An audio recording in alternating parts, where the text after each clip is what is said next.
Assalamualaikum warahmatullahi wabarakatuh. Perkenalkan, saya Ahmad Ramadan, PM 1917051055 kelas B. Di sini saya akan menjelaskan tentang sistem bus. Pengertian sistem bus.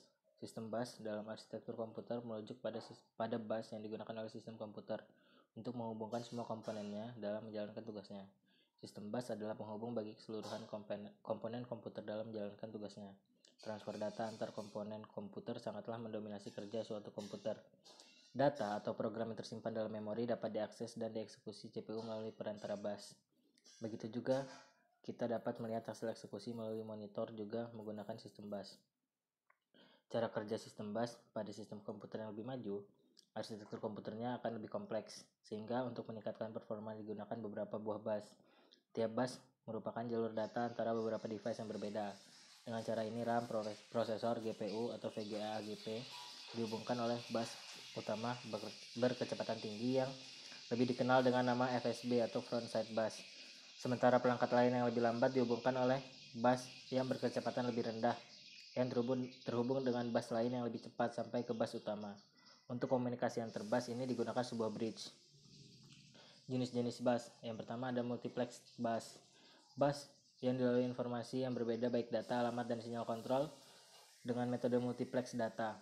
Kekurangan multiplex bus adalah hanya memerlukan saluran sedikit sehingga menghemat tempat, tapi kecepatan transfer data menurun dan diperlukan mekanisme yang kompleks untuk mengurai data yang telah dimultiplex. Yang kedua ada dedicated bus, yaitu bus yang khusus menyalurkan data tertentu. Contohnya pakai data saja atau alamat saja. Dedicated bus merupakan kebalikan dari multiplexed bus. Struktur bus. Sebuah bus sistem terdiri dari 50 hingga 100 saluran yang terpisah. Masing-masing saluran ditandai dengan arti dan fungsi khusus. Walaupun terdapat sejumlah rancangan bus yang berlainan, fungsi saluran bus dapat diklasifikasi menjadi 3 kelompok, yaitu saluran data, saluran alamat, dan saluran kontrol. Selain itu, terdapat pula saluran distribusi daya yang memberikan kebutuhan daya bagi modul yang terhubung. Untuk gambar lebih lengkapnya dapat dilihat di gambar pada layar. Yang pertama ada saluran data atau data bus. Saluran data memberikan lintasan bagi perpindahan data antar dua modul sistem. Saluran ini secara kolektif disebut bus data. Umumnya, bus data terdiri dari 8, 16, 32 saluran.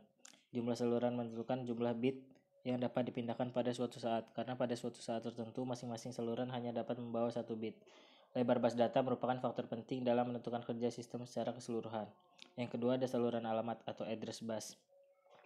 Saluran alamat digunakan untuk menandakan sumber atau tujuan data pada bus data. Misal bila CPU akan membaca sebuah word data dari memori, maka CPU akan menaruh alamat word yang dimaksud pada saluran alamat. Lebar bus alamat akan menentukan kapasitas memori maksimum sistem.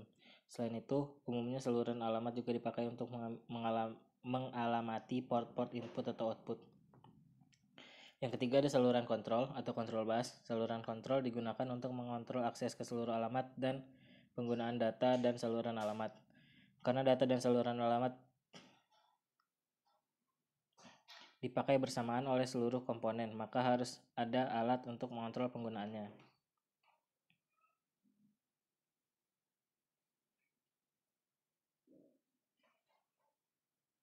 Umumnya saluran kontrol meliputi memory write, memory read, input-output write, input-output read, transfer ACK, bus request, bus grant, interrupt request, interrupt ACK, clock, dan reset. Hubungan ketiganya adalah misalnya jika kita ingin mentransfer data dari mikroprosesor ke memori, pertama bus alamat akan mengalamati address tujuan. Lalu bus control akan memberi sinyal MWTC sama dengan 0. Barulah bus data akan mentransfer data ke alamat tujuan. Contoh-contoh bus. Banyak perusahaan yang mengembangkan bus-bus antarmuka terutama untuk perangkat periferal. Di antara jenis bus yang beredar di pasaran saat ini adalah PCI, ISA, USB, SCSI, Futurabus Plus, Firewire, dan lain-lain. Semua memiliki keunggulan, kelemahan, harga, dan teknologi yang berbeda sehingga akan mempengaruhi jenis-jenis penggunaannya. Sekian, terima kasih. Wassalamualaikum warahmatullahi wabarakatuh.